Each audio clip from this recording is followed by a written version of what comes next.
এরপর আমরা শুরু করছি 15.3-র 14 দাগের কোশ্চেন। একটি রম্বসের বাহুর দৈর্ঘ্য ও একটি বর্গক্ষেত্রের বাহুর দৈর্ঘ্য সমান বলেছে। রম্বসের বাহুর দৈর্ঘ্য আর বর্গক্ষেত্রের বাহুর দৈর্ঘ্য সমান। বর্গক্ষেত্রটি কর্ণের দৈর্ঘ্য দেওয়া আছে 40√2 সেন্টিমিটার। যদি রম্বসের কর্ণদ্বয়ের দৈর্ঘ্যের অনুপাত 3:4 হয়, তাহলে রম্বস আকার ক্ষেত্রের ক্ষেত্রফল কত হবে সেটা আমাকে বের করতে বলছে। দেখো আমরা আগে শুরু করি। বর্গক্ষেত্রে যেহেতু কর্ণের দৈর্ঘ্য দেওয়া আছে, তো আমরা ধরে নিচ্ছি,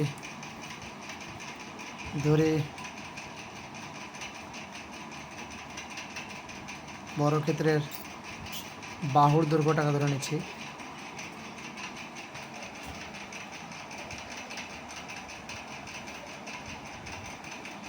এ সেমি।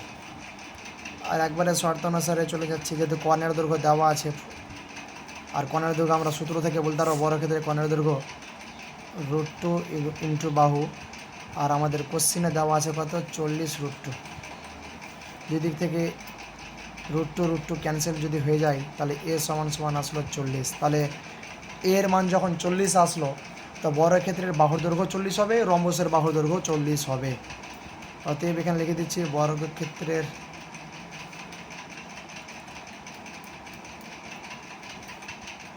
বাহুর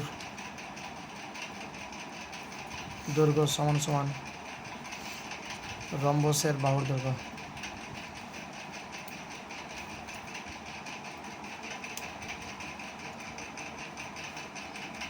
দুটারই কিন্তু বাহুর দৈর্ঘ্য সেম বলেছিল, তার জন্য 40 সেন্টিমিটার হয়ে গেল। এবার আমাদের দেওয়া আছে কোশ্চেনে রম্বসের কর্ণদ্বয়ের দৈর্ঘ্যের অনুপাত দেওয়া আছে। তো আমি ধরে নিচ্ছি, অনুপাত থাকলে আমরা সেটাকে কিছু দিয়ে একটা ধরে নিব। ধরি রম্বসের কর্ণদ্বয় যথাক্রমে একটা হবে কি, কিন্তু 3:4 দেওয়া ছিল, তো একটা হয়ে গেল 3x, আর একটা হচ্ছে কি 4x। তাহলে এটা এবার আমি রম্বস অঙ্কন করে নিচ্ছি।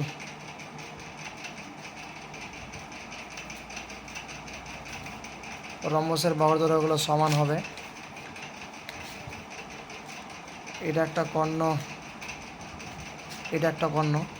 আমরা জানি রম্বসের কর্ণদ্বয় পরস্পরকে সমকোণে সমদ্বিখণ্ডিত করে, এই কোণগুলো 90 ডিগ্রি। আর রম্বসের বাহুর দৈর্ঘ্য আমরা 40 পেয়েছি। কর্ণদ্বয়ের দৈর্ঘ্য যেহেতু আমরা পুরোটার দৈর্ঘ্য কত হয় এটা নাম দিয়ে দিচ্ছি ABCD। তো আমি পুরো কর্ণের দৈর্ঘ্য একটা ধরে নিচ্ছি 3x, আর একটা ধরে নিচ্ছি 4x।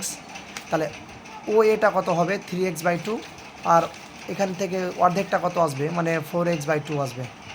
তো এই যে একটা ত্রিভুজ, সমকোণী ত্রিভুজ, যেহেতু আমরা রম্বসের কর্ণদ্বয় জানি সমকোণে সমদ্বিখণ্ডিত করে, তো অতএব সমকোণী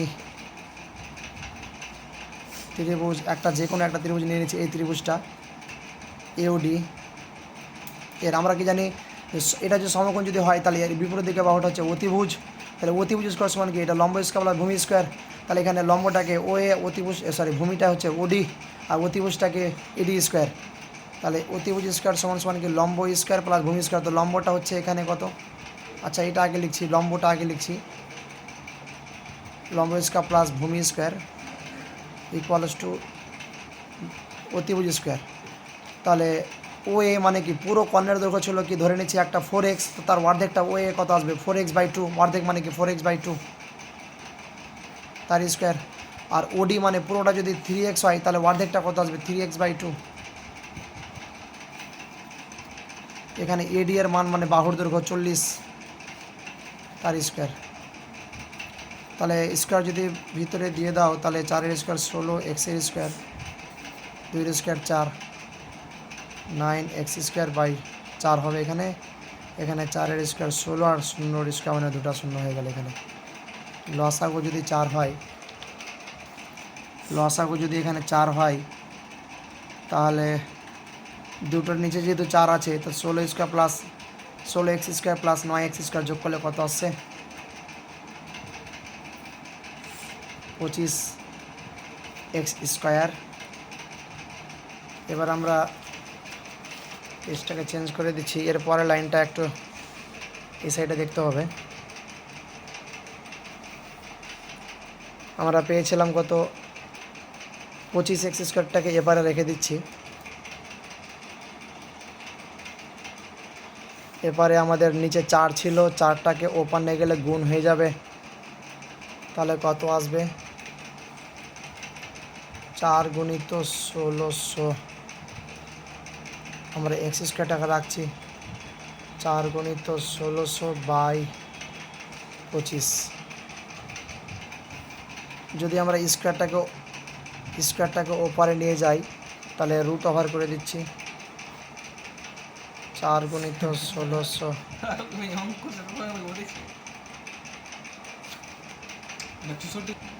4কে বাইরে নিয়ে আসলে 2, এখানে এটা আসলো, আর এখানে 5, 5 8 40, 8 2 16।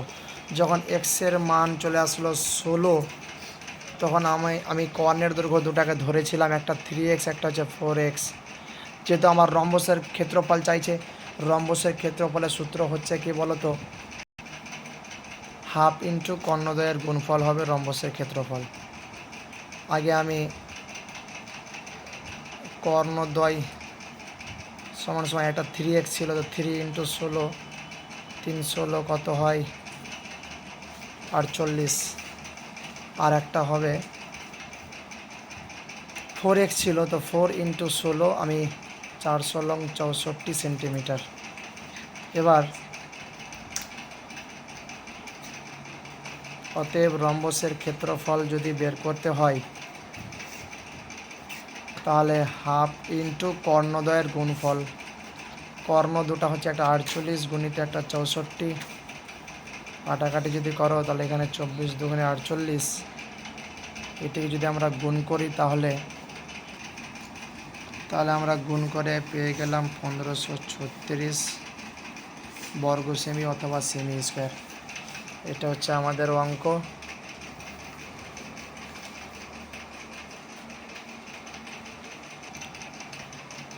অঙ্কগুলো ভালো লাগলে অবশ্যই আমার এই ভিডিওটা লাইক করবে, সাবস্ক্রাইব করবে এবং আরও নতুন নতুন ভিডিওগুলো পাওয়ার জন্য আমাকে অবশ্যই তোমরা সাপোর্ট করবে সাবস্ক্রাইব করে।